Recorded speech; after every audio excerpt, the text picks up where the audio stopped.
Hi hello नमस्कार सर्वांना.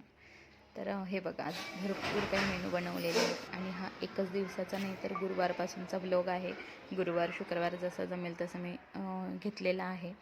तर इथे आहे ना, घरी गेलती, ही घरची व्हिडिओ आहे अभयची. मध्यंतरी गणेश जयंतीच्या वेळेस घरी गेलेलो तेव्हाची रुआबजा बनवलेला, गावठी फुलं भेटलेली गुलाबाची, त्यापासून बनवला. पण एक प्रॉब्लेम असा झाला की झालं बरोबर सगळं, पण दुधामध्ये टाकल्यानंतर ते काळं पडतं. ते का पडतं मला काही कळलेलं नाही आहे. तर तुमच्याकडे याचं उत्तर असेल तर मला कमेंट करून नक्की सांगा. तर मी ते फ्रीजमध्ये ठेवून दिलेलं आहे, काय माहिती. आणि मग हा एक गुरुवारचा रात्रीचा व्हिडिओ. तर उपवास असतो ना, म्हटलं मसाले भात छान असं बिर्याणी टाईप बनवला आणि पालक पनीरची भाजी बनवली, पुऱ्या बनवल्या, खारवड्या तळलेल्या, त्यासोबत मस्त जेवणाचा आनंद घेतला. आणि दुसऱ्या दिवशी होता शुक्रवार, म्हणजे हा कालचा व्हिडिओ शूट केलेला. माझ्याकडनं एका बाजूची काच तुटलेली, एका टेबलची. म्हटलं तर एकच काच राहिलेली आहे, तर ते बरोबर पण नव्हतं दिसत. तर छान असा पडदा, म्हणजे टाकाऊपासून टिकाऊ वस्तू बनवल्यात. ब्लाऊज पीस होते घरामध्ये, तर त्याचपासून बनवलं, छान दिसत होतं. तुम्हाला आवडलं का कमेंटमध्ये नक्की सांगा. आणि हा पण ब्लाऊज पीसच होता, आईचा ब्लाऊज शिवलेला आणि त्यातला थोडासा कपडा राहिलेला. म्हटलं किचनसाठी काहीतरी बनवावं, तर असे रेसिपी वगैरे केली. शक्यतो माझ्या रेसिपीज असतात तर त्या सर्व करताना वगैरे खाली टाकायला छान वाटेल, तर डिश वगैरे ठेवण्यासाठी. तर म्हणून मग हा असा छोटासा टॉवेल किंवा टायली म्हणू शकतो ते बनवलं. तर फार असे म्हणजे ॲक्टिव्हिटीज आहेत माझ्यातसुद्धा. जसं आवडेल मला तुम्हाला शेअर करायला तसं मी दाखवते. तर इथे मी ते छान असं बनवून घेतलं.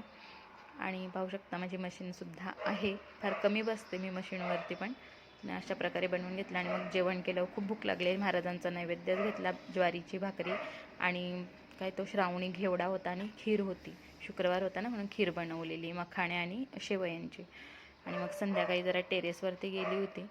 तर पहा असं काही वातावरण झालेलं, म्हणजे धड ऊन नाही आणि धड काही पाऊस पण पडत नाही असं झालेलं. आणि मग संध्याकाळी एकदम बाजारात गेले आणि बाजारात गेल्यानंतर मुलांसाठी स्ट्रॉबेरी तर आणतोच, तर मी आणली. आणि प्रत्येक सीझनची फळं भाज्या ज्या मिळतात त्या मी घेऊन येत असते. तर इथे मी काही काही भाजी वगैरे आणले आणि लिंबू आणलेत, खास करून लिंबाचा लोणचा भरायचा आहे, त्यासाठी तो तुमच्यासोबत शेअर करेनच.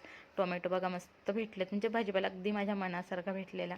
गाजरसुद्धा आता कमी होत चालले, तर म्हटलं एकदा आणून घ्याव्यात, काहीतरी बनवता येईल. तर इथे बघा मटार आहे ना, ही मागचीच होती, तर 4-5 दिवस घरी गेल्यामुळे ना ती फ्रीजमध्ये असूनसुद्धा सुकलेली, पूर्ण सुकून गेलेली. तर म्हटलं चला सोलून बघू, टाकून देण्यापेक्षा काहीतरी करता येईल ते पाहूयात. सोलली आणि गरम पाण्यामध्ये उकळवून घेतली, मीठ टाकलं थोडंसं, तर छान फ्रेश झाली. म्हटलं आता हिला फ्रीजव करून ठेवायची, जेव्हा पुढे कधी वाटेल तेव्हा करता येईल. तर मग पहिल्यांदाच मी हे ट्राय केलं, नाही तर मी अशीच टाकून दिली असती ती. तर बघा छान झालेली मटार. आणि गाजरसुद्धा हे दिसतं आहे ना, तर ते पण मागचेच होते, ते पण असे नरम झालेले, थोडेसे सुकलेले.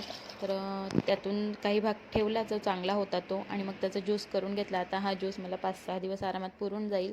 आणि इथे मटारसुद्धा थंड झाले, आता ती फ्रीझरमध्ये टाकते आणि गाजराचा बीट जो ज्यूस आहे ना तो खाली ठेवते. आता 5-6 दिवसमध्ये रोज सकाळी घेता येईल. आणि हातसुद्धा पिवळे झालेले. आणि आज शनिवार होता, मस्त चहा चपातीचा नाश्ता केला. तर व्हिडिओ आवडल्यास व्हिडिओला लाईक नक्की करा.